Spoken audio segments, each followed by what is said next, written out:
Rob Lee Hockey and Phil Savage, the executive director of the recent Senior Bowl. We're here at SEC Media Days in Hoover, kind of the unofficial kickoff to the college football season. Still about a month and a half away from the actual kickoff of the season, but it's always fun to talk about it. Let's talk about the SEC.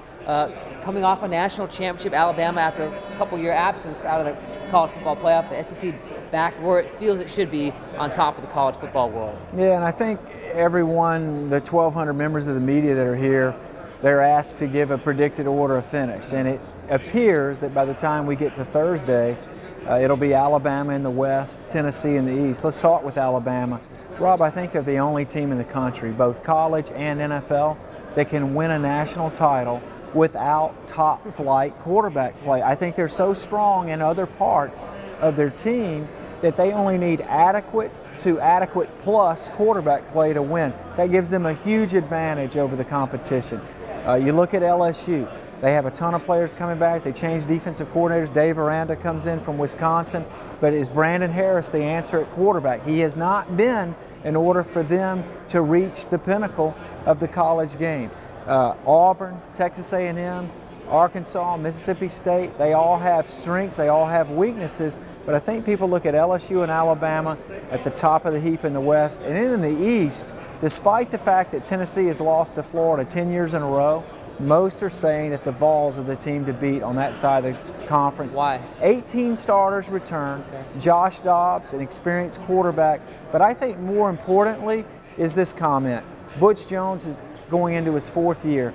They have some continuity in place. Over the last 4 years, this is a team that's grown up together. And quite frankly, if it's not Tennessee, then who is it? It's a division that's really wide open.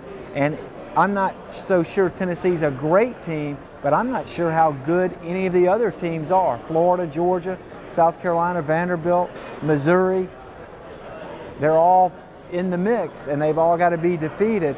But I think clearly on paper, Alabama, Tennessee seem to be at least have a head start on everyone else. One other topic I wanted to discuss. There's only 3 quarterbacks coming here out of 42 players. What does that say about the position in this league? And does this league, with such a strong foundation on defense, even need a strong quarterback to compete nationally? Well, I think if you're anybody except Alabama, you've got to have a superstar quarterback if you're going to go win a national championship.